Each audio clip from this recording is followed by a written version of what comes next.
Assalamualaikum warahmatullahi wabarakatuh. Mari kita buka kembali Mushaf Al-Quran. Kita ulangi baca dari ayat 33 Surat Al-Ma'idah, mulai ayat 33.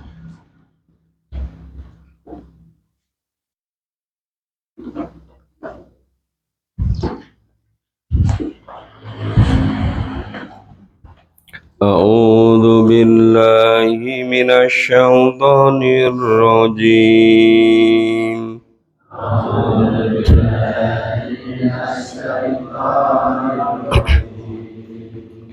Bismillahirrahmanirrahim.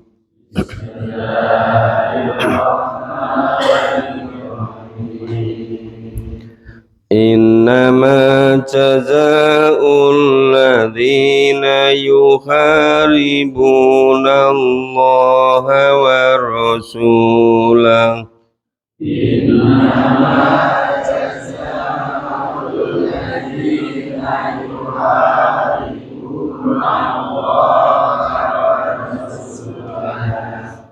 wa yas'auna fil ardi fasada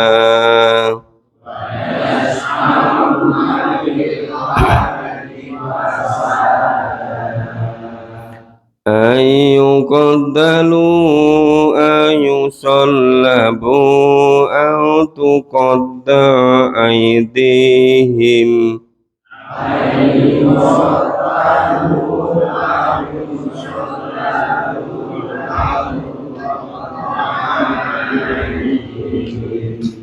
wa arjuluhum min khilafin aw yunfaw minal ard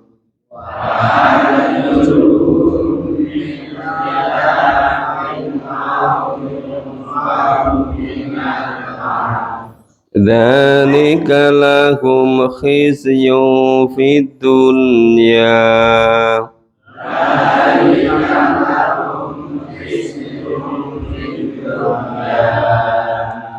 walahum fil akhirati adzabun adzim.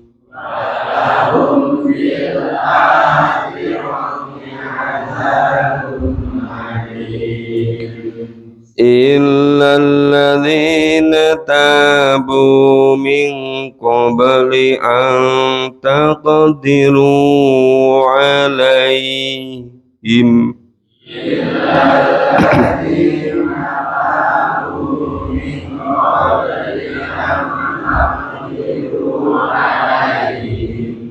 fa'lamu anna Allaha ghafurur rahim.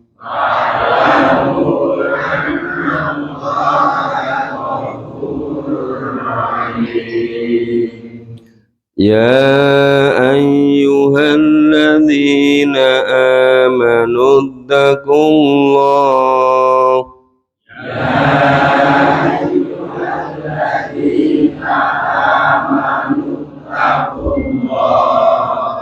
wabtaghu ilaihil wasilata wajahidu fi sabilihi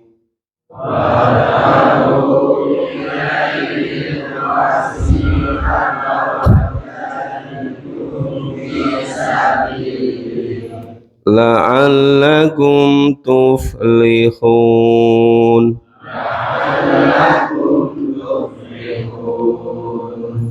Innal ladzina kafaru law anna lahum ma fil ardi jami'a innal ladzina kafaru law anna lahum ma fil ardi jami'a wa mithlahu ma'ahu liyaftadu bihi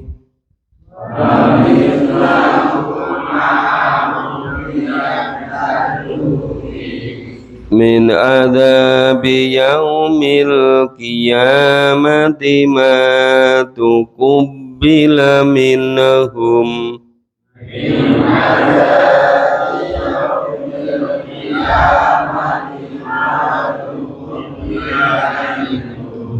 walahum adzabun alim.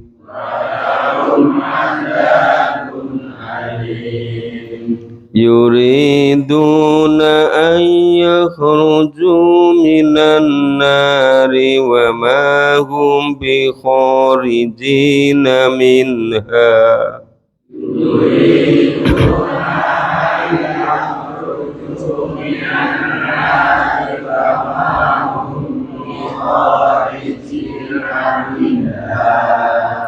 Wa ma hum bi kharijina minha wa lahum adzabum muqim.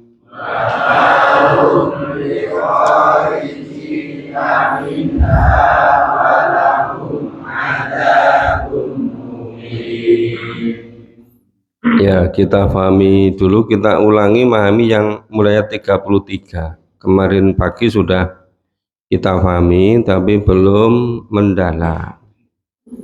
Ya, sesungguhnya balasan terhadap orang-orang yang yukharribunallah, memerangi Allah, wa rasulahu, dan memerangi Rasul, wa yas'auna fil ardi fasada, dan orang-orang yang membuat kerusakan di muka bumi. Jadi orang yang melakukan 3 hal ini, 1 memerangi Allah, 2 memerangi Rasulnya, 3 berbuat kerusakan di muka bumi. Ya, itu balasannya. Ya, yukot talu au yusollabu au tuqatta'a aidihim wa arjuluhum min khilaf. Itu balasannya. Ya, itu dibunuh. Ayukot talu, dibunuh. Au yusollabu, atau disalib.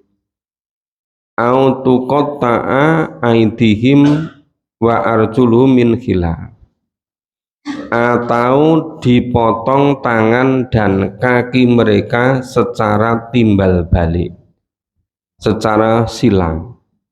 Kalau tangannya kanan, kakinya kiri yang dipotong. Kalau tangannya kiri, kakinya kanan. Ya.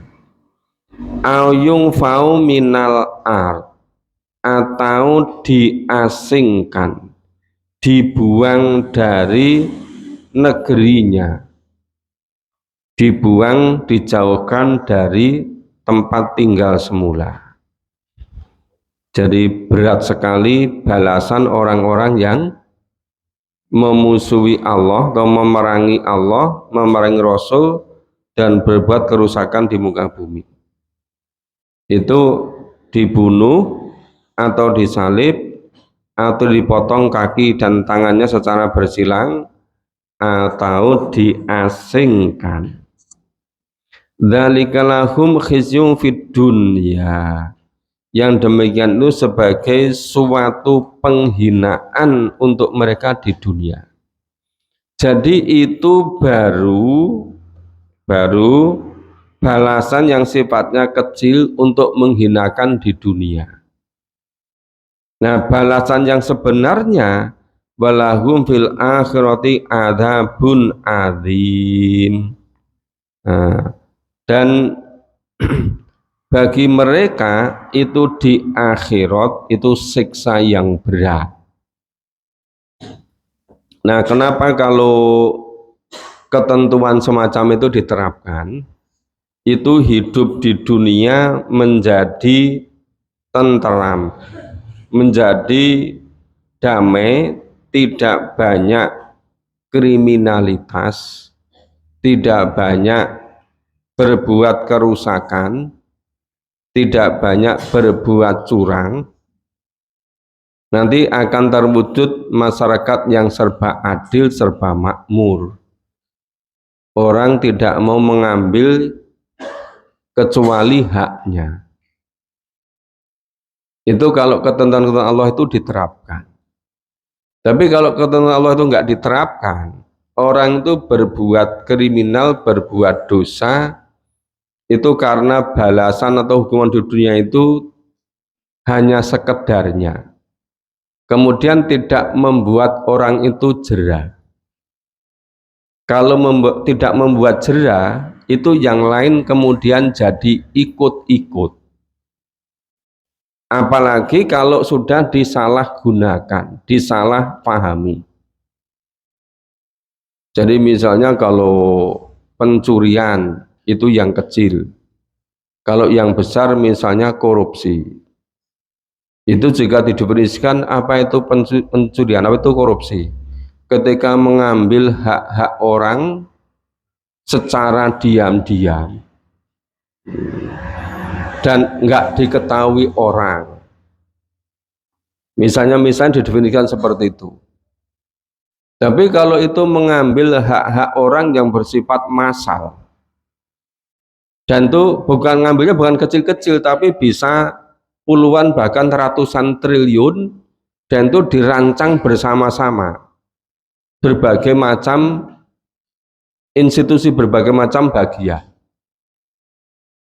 Kalau orang katakan kalau ini nggak korupsi, kenapa? Ini kan terang-terangan, nggak sembunyi-sembunyi. Dan yang dicuri ini kan banyak itu loh. Ini kelihatannya di dunia sudah umum, tetapi itu harus mempertanggungjawabkan di akhirat. Mungkin kalau hanya persoalan di dunia itu relatif mudah untuk ya mengelabui orang, mengelabui sistem. Ya sistem walaupun sudah itu berlapis-lapis itu kan, ada pengawasan melekat, pengawasan berjenjang di atasnya, ada Irjen, ada BPK, ada BPKP, ada KPK, ada kepolisian, kejaksaan, kehakiman, terus kalau pemerintah ada DPR, ya ada DPRD, terus beruntun gitu. Tapi kalau itu kemudian orang masing-masing lembaga tadi sudah saling sudah saling main mata, itu seakan-akan mau berbuat curang atau korupsi atau pencurian berapapun akan aman-aman saja. Di dunia orang bisa membuat semacam itu, tapi besok di akhirat tidak bisa lagi menghindar. Maka yang disebut dengan di sini dzalika lahum khisyun fid dunya. Yang demikian itu sebagai suatu penghinaan untuk mereka di dunia. Nah, ini yang sifatnya pemberian balasan yang masih kecil. Tapi yang sebenarnya besok di akhirat. Walahum fil akhirati adzabun adzim. Nah, bagi mereka di akhirat adalah azab yang besar. Maka orang itu kalau sudah tidak iman adanya pertanggungjawaban besok di akhirat, orang kalau sudah tidak yakin hidup yang sebenarnya besok di akhirat, orang di dunia ini bisa berbuat jahat apa saja. Yang penting tidak diungkap oleh sistem atau lembaga-lembaga yang mengawasinya. Orang bisa memalsukan berbagai macam hal, nomor kendaraan bermotor bisa dipalsukan, alamat bisa dipalsukan, karena takutnya hanya kepada manusia atau kepada sistem.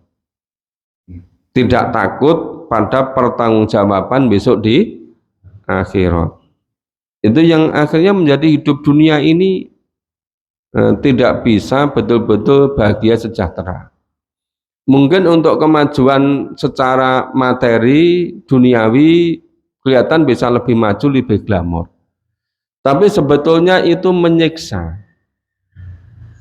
Misalnya orang melimpah harta, saya minta harta, ternyata tidak bisa, hidupnya tidak bisa mengalami kedamaian, tidak mencapai salam, tidak bisa mencapai kebahagiaan.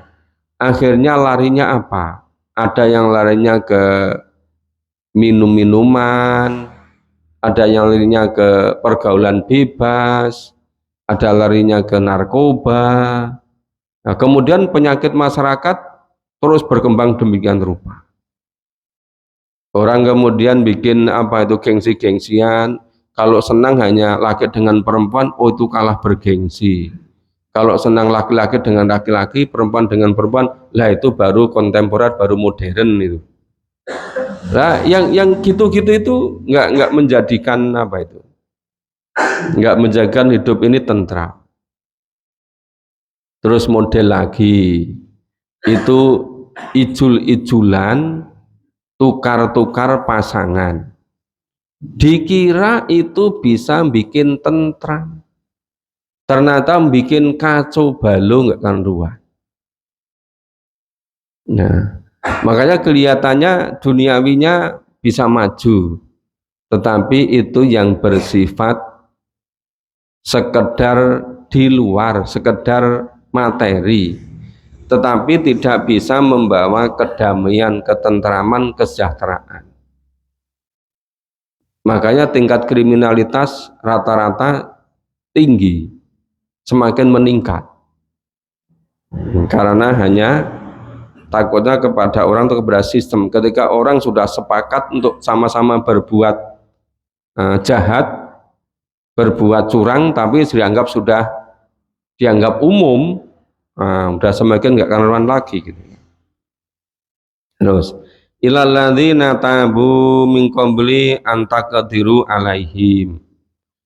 Nah, itu tadi tidak dikenakan balasan di dunia atau hukuman di dunia, itu dengan cara dibunuh atau disalib atau dipotong kaki tangan secara bersilang atau dikucilkan, dibuang ke suatu daerah. Nah, itu tidak dilakukan seperti itu kalau orang-orang yang berbuat tadi, orang yang memerangi Allah, memerangi Rasul, berkorban di bumi, itu kemudian bertobat. Ya. Bertobat secara sungguh-sungguh. Ya. Misalnya dia terus mengakui kesalahannya, kemudian terus sama sekali tidak akan mengulangi lagi. Penyesalan yang luar biasa. Nah, kalau tidak ada penyesalan, itu cenderung untuk diulang kembali. Ada kan yang semula nyurinya kecil, kemudian setelah dihukum sekian tahun malah semakin pinter. Ketika keluar dari hukuman, dia berani mencuri yang lebih besar lagi. Mengapa? Oh, ternyata yang berisiko itu kalau nyurinya kecil, kalau nyurinya besar itu malah tidak begitu berisiko. Kenapa? Kalau nyurinya besar, ratusan triliun bisa dibagi-bagi gitu. Malah semakin repot kan? Itu kalau tidak ada penyesalan, tidak jera, itu nggak akan diterima tobatnya. Jadi tobat yang diterima itu yang tobatnya itu jera, penyesalan yang luar biasa, tidak akan pernah mengulangi lagi. Terus diganti dengan perbuatan baik. Makanya kalau masyarakat bisa mengatakan kapok iki ora kapok lombok itu. Kapok lombok itu kepedesan tapi nanti ulangi lagi. Walaupun harga cabai mahal juga tetap ngulangi. Wa'lamu annallaha ghafurur rahim. Ketahuilah bahwasanya Allah itu Maha Pengampun dan Penyayang. Tapi syaratnya tadi harus tobat nasuha. Harus betul-betul penyesalan. dan tidak akan mengulanginya kembali. Ya ayyuhalladzina amanu, ini kebalikannya, hei orang-orang yang beriman, ya ittaqullah, bertakwalah kepada Allah, wabtaghu ilaihil wasilah, dan carilah jalan yang mendekatkan diri kepada Allah.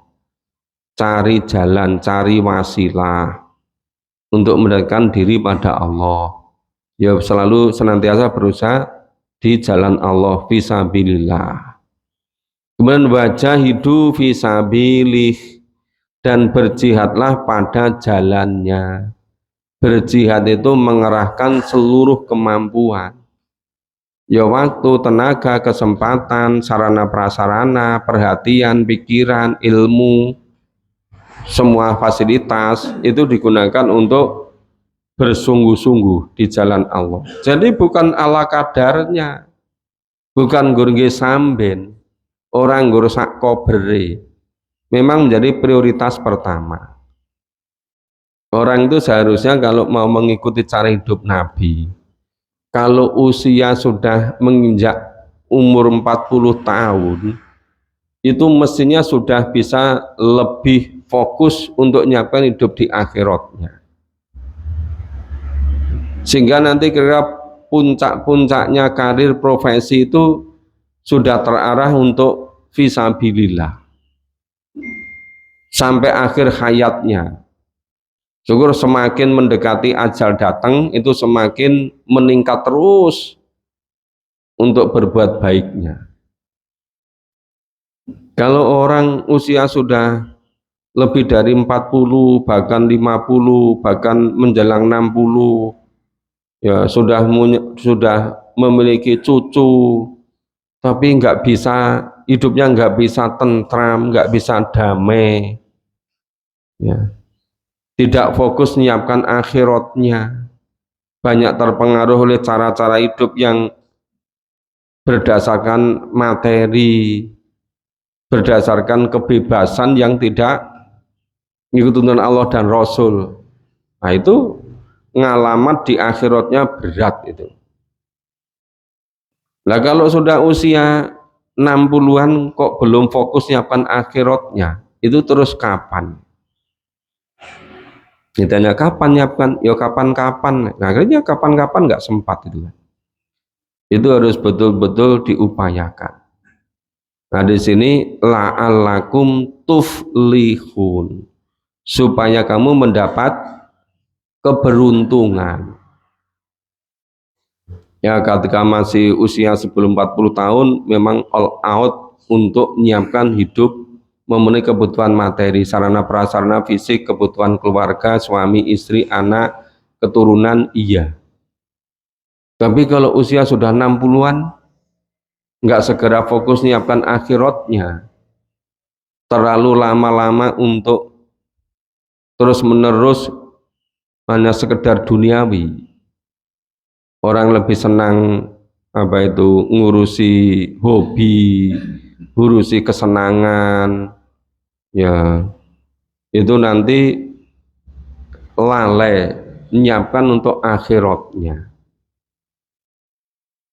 Itu hanya selalu ngikuti glamor duniawi. Terus innalladzina kafaru, ini luar biasa ini. Sesungguhnya orang-orang yang kafir, orang-orang yang mengingkari adanya hidup besok di akhirat, orang-orang yang tidak iman kepada 6 rukun iman. Lau anna lahum ma fil ardi jami'a wa mithlahu ma'ahu. Seandainya orang-orang kafir tadi mempunyai apa yang ada di bumi ini seluruhnya miliknya, dan mempunyai yang sebanyak itu pula.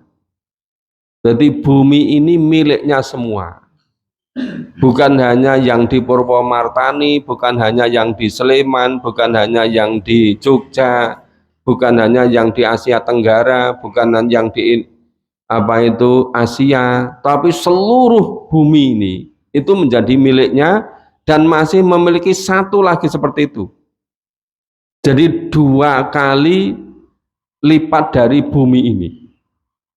Seandainya memiliki seperti itu untuk menebus diri mereka dengan 2 bumi tadi, 2 kekayaan, 1 bumi tambah 1 bumi lagi, itu untuk menebus azab di akhirat tentu tidak akan pernah bisa. Nah, coba ini, ada enggak orang yang korupsi sampai memiliki seluruh kekayaan di dunia ini? Enggak ada. Misalnya orang membuat kawasan ya kota baru, misalnya seluas 750.000 hektar, itu baru sebagian kecil dari bumi. Atau orang menguasai satu negara atau beberapa negara karena superpower dunia, itu masih sangat kecil, apalagi hanya segitu. Seluruh bumi itu jadi miliknya ditambah satu lagi, itu untuk menebus azab di akhirat itu tidak akan bisa. Nah, masih ada enggak orang yang sekarang iman pada ayat-ayat seperti ini? Ya, kalau tidak beriman ayat seperti ini, kemudian yang dilakukan apa? Yang dilakukan itu terus-menerus hanya memburu kesenangan yang bersifat dunia, bersifat sementara. Apa terkait dengan harta, tahta, wanita, macam-macam bangsa ini tata itu. Itu kasihan besok di akhiratnya. Kadang-kadang belum di akhirat, masih di dunia, menjelang akhir hayatnya, menjelang ajal datang, itu udah nggak karuan. Selalu dihantui takut sekali mati. Kenapa takut mati? Karena sebetulnya hatinya mengingatkan terus. Tuh sudah berbuat dosa terus-menerus sekian lamanya itu. Terus suatu ketika hati kecilnya itu mengingatkan, suruh bertobat. Nanti kambuh lagi. Muntobat lagi, kambuh lagi, terus begitu. Kenapa kambuh lagi? Karena ketagihan untuk berbuat dosa. Nah, orang-orang yang semacam ini, itu walaupun kayanya luar biasa, saya digambarkan oleh firman Allah ini, memiliki kekayaan semua yang ada di bumi miliknya, ditambah satu lagi, untuk menebus azab di akhirat tidak akan pernah bisa. Ya, matuku bila minhum, tidak akan pernah bisa diterima itu sebagai tebusan. Walahum adzabun alim, tetap bagi mereka itu azab yang pedih. Itu kalau hukum dunia itu bisa dibikin skenario, bisa diputar balikkan. Yang kasih uang banyak walaupun salah bisa dibikin jadi betul. Bisa kan? Nah, yang tidak punya uang, tidak punya kedudukan, tidak punya pengaruh, dan itu walaupun betul bisa dibuat salah. Itu dunia. Tapi akhirat nggak pernah bisa begitu. Maka tetap walahum adzabun alim. Sebetulnya apa pernah ada ya orang kok yang memiliki kekayaan seluruh yang ada di bumi itu miliknya ditambah satu lagi? Nggak akan pernah ada kan? Itu ungkapan itu untuk menyangatkan. Orang sekaya apapun, kedudukan setinggi apapun, pengaruh sebesar apapun, itu tidak akan pernah bisa untuk menebus siksa di akhirat. Tapi kalau duniawi misalnya, itu sejahat apapun, misalnya seperti Zionis Yahudi, itu selalu menghancurkan terus itu. Tapi di backup sepenuhnya misalnya oleh superpower dunia gitu.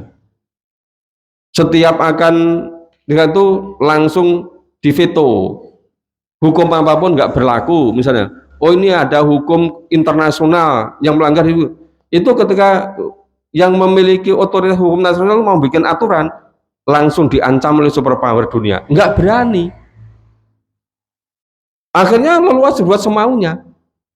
Akhirnya apa? Sudah nggak pakai hukum internasional apapun. Itu di dunia bisa. Tapi di akhirat tidak akan pernah bisa. Nah, makanya walahum adzabun alim. Bagi mereka tetap adab yang pedih. Yuriduna ayakhruju minan nar wa mahum bi kharijina minha. Mereka ingin keluar dari neraka. Ya, mungkin berharap suatu ketika itu ada pintu keluar, bisa keluar dari neraka. Jangan gambarkan neraka itu seperti sel di dunia ini atau tempat apa itu tempat apa di dunia namanya untuk tempat hukuman itu ya seperti penjara dunia. Kalau penjara dunia itu penjaganya orang. Jadi misalnya punya uang yang taruh uangnya banyak sampai tidak diketahui serinya itu. Misalnya itu bisa penjaganya dikasih berapa puluh miliar itu pada suatu malam seharusnya itu dia di penjara, dia bisa pergi kemana-mana, bisa ada joki di situ. Itu dunia bisa digitukan. Ya, tetapi di akhirat tidak pernah bisa. Ya, makanya kalau masih iman kepada kebenaran firman Allah, kalau masih percaya sama kebenaran ayat-ayat semacam ini, tentunya itu tidak akan pernah berani hidup ini untuk melanggar dari tuntunan Allah dan Rasul. Mesti selalu berusaha sesuai dengan Allah dan Rasul. Jadi walaupun ingin keluar dari neraka, terus ingin mencari celah, ingin mencari kesempatan, ya selalu berusaha bisa keluar dari neraka. Tapi walahum adzabun mukim, walahum adzabum mukim. Mereka beroleh azab yang kekal. Mukim itu selama-lamanya. Ya. Itu maka diterjemahkan kekal di neraka terus. Ayat yang lain menyebutkan di neraka jahanam itu kholidina fiha abada. Tapi orang kok sekarang kok optimis sekali, kebanyakan nanti masuk surga alumni dari neraka itu. Ya itu ada. Tetapi ada juga yang di neraka selama-lamanya. Memang ada juga yang di surga ex neraka. Tapi yang di neraka selama-lamanya juga ada. Berikutnya kita baca. A'udzu billahi minasyaitonir rajim.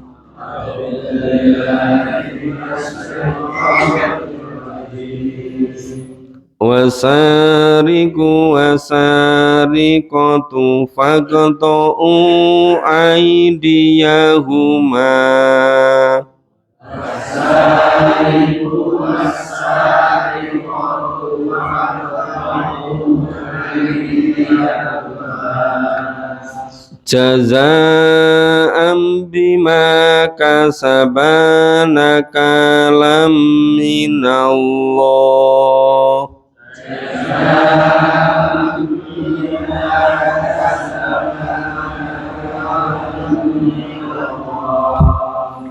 Wallahu azizun hakim.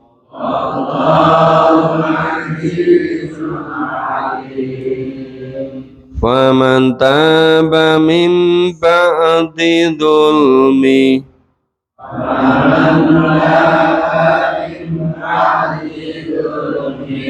فأصلح فإن الله يتوب عليه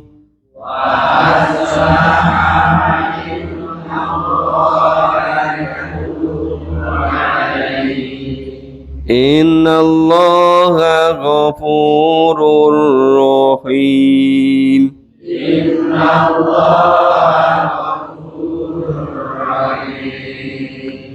Alam ta'lam anna Allah lahu mulkus samawati wal ard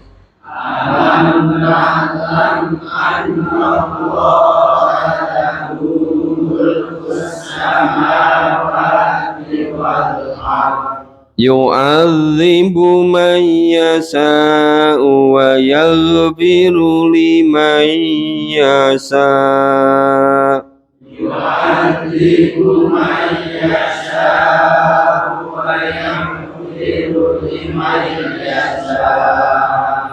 wallahu ala kulli syai'in qadir.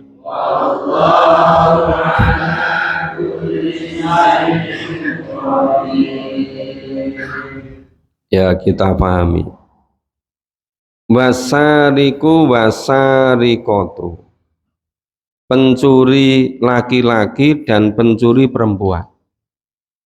Ini kalau pencuri kok yang disebutkan laki-laki dulu, baru perempuan. Apa memang yang senang di pencuri itu laki-laki? Lu kok do ngakoni piye?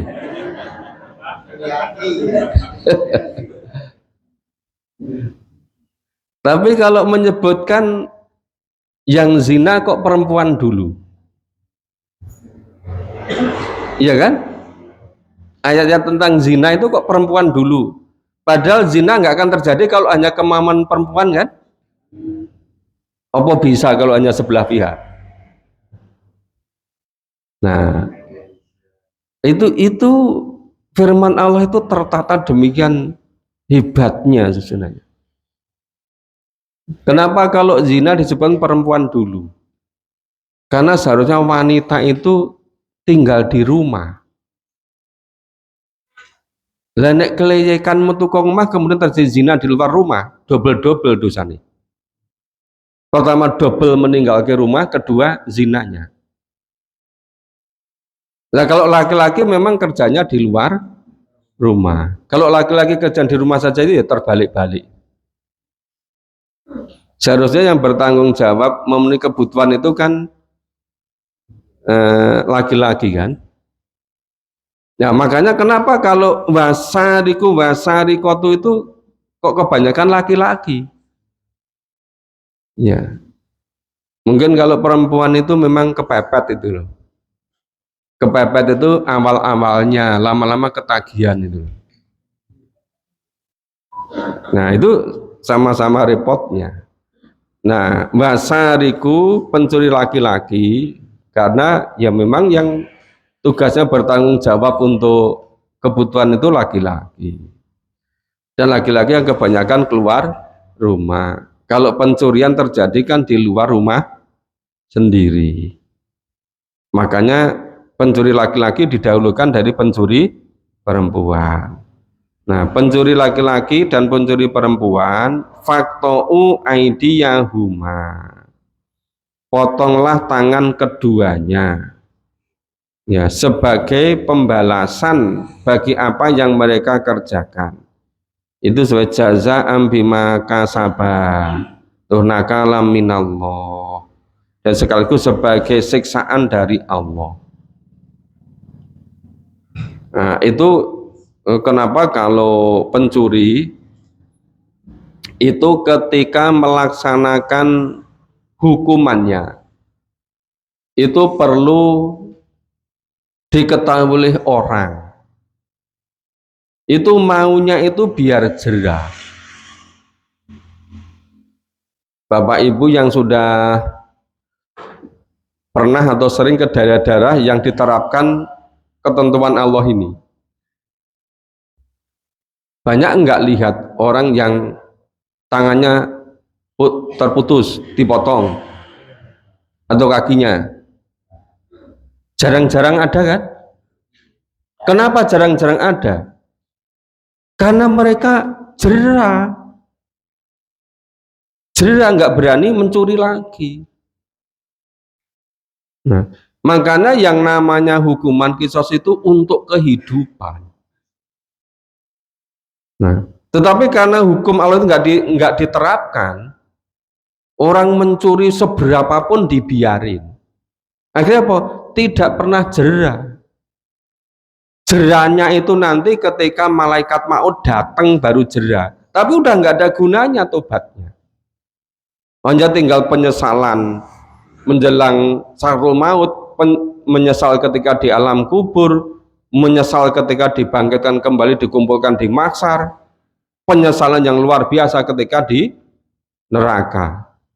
Sampai ibaratnya memiliki kekayaan sepenuh bumi ditambah satu bumi lagi untuk menebus siksanya. Tadi kan yang di ayat 36 37 nggak akan pernah bisa. Maka sebetulnya ketentuan Allah itu untuk kebaikan seluruh manusia.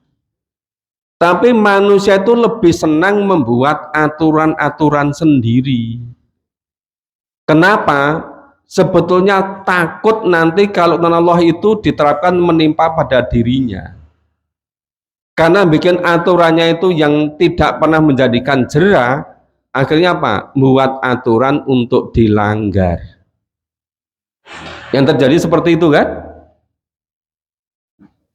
Nah, coba kalau Bapak Ibu itu bisa melihat daerah-daerah yang menerapkan ketentuan Allah, itu tidak akan berani mengulang-ulang, pasti jera itu.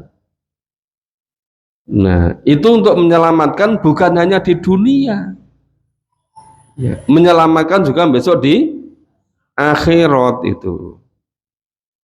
Maka pencuri laki-laki dan perempuan itu potonglah potonglah tangannya.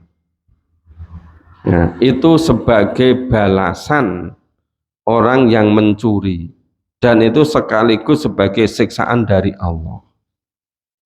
Wallahu azizun hakim, dan Allah perkasa lagi maha bijaksana.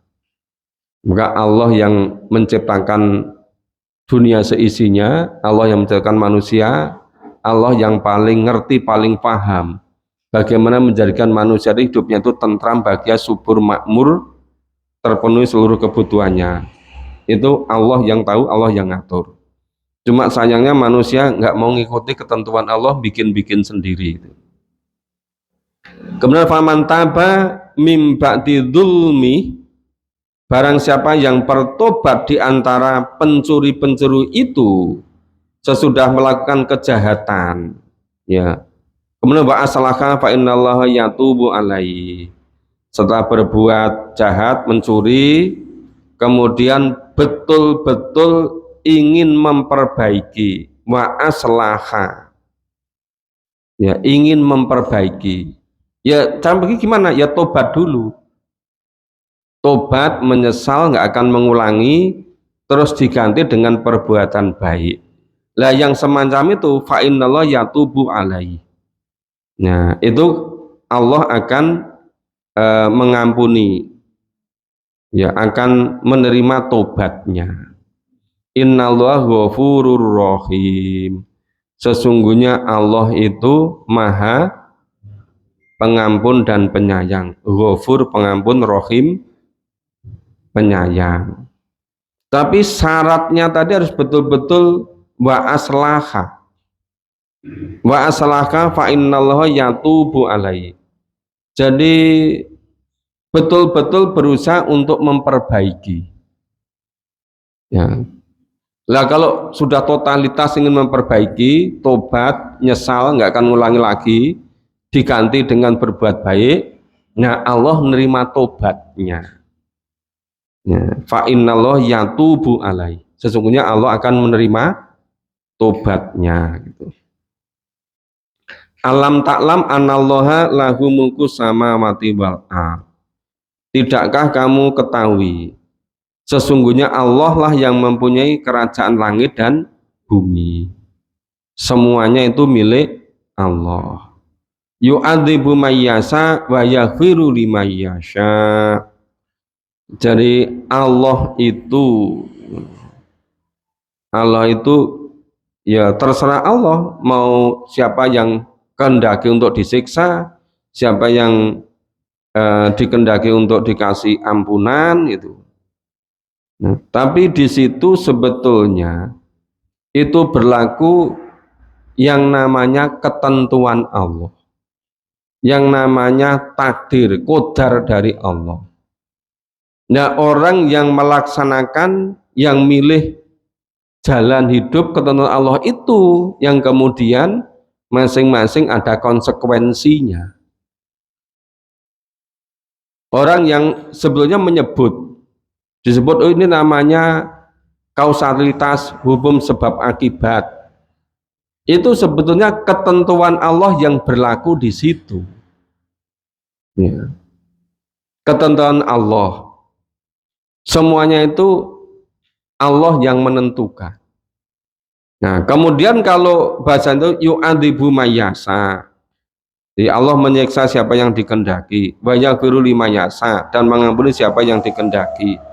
Itu maksudnya ketika orang memilih ketentuan hidup, jalan hidup yang dia misalnya mencuri atau berbuat jahat, oh berarti dia menginginkan jalan hidup yang menyebabkan dia dapat hukuman, dapat siksaan gitu.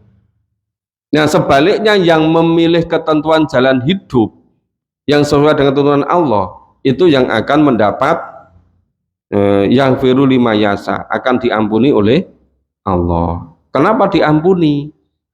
Ya karena berbuat jahat sedikit, mencuri langsung tobat, langsung menyesal, terus ingin memperbaikinya, maka wa yaghfiru limayasa.